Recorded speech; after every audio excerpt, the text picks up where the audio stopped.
Alright guys, so we're going to be replacing these hose.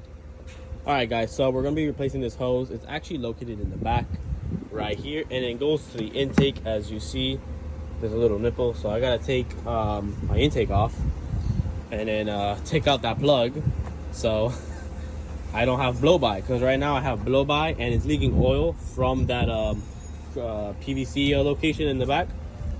So we're going to replace that shit. I got it right here.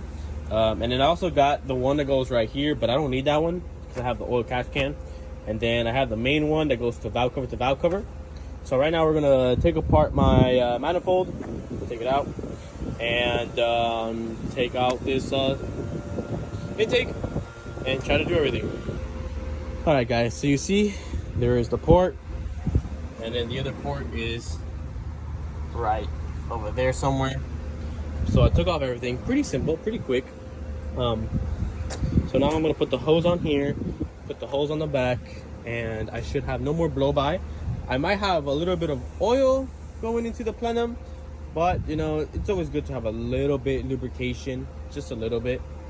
But it should have fixed my little problem, including when I drive, I hear a little sounds like a little leak. It might be that, since I put that spacer on it, and I put that Canon breathable filter, and I put the bigger plenum spacer.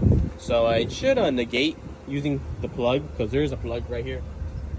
So I took that off. So now we're just gonna put on the hose for Z1 and tighten everything up, and then I'm gonna change the one right here as well, get some clamps, and I'll have everything a little bit of red and a little bit of silver. All right guys, so I got it in. As you see, everything's in with the new clamp right there, as well as the back, as you see as well. I did do the front one, as you see, really easy to do. And then that's pretty much it. So yeah, I did notice a little increase in horsepower, not that much, like acceleration, when I did this hose. I could just put a filter, but it's leaking oil, so might as well just redirect it back into the intake so there's no oil in my driveway. But overall, pretty happy with the Z1 Motorsports product. So take care, guys.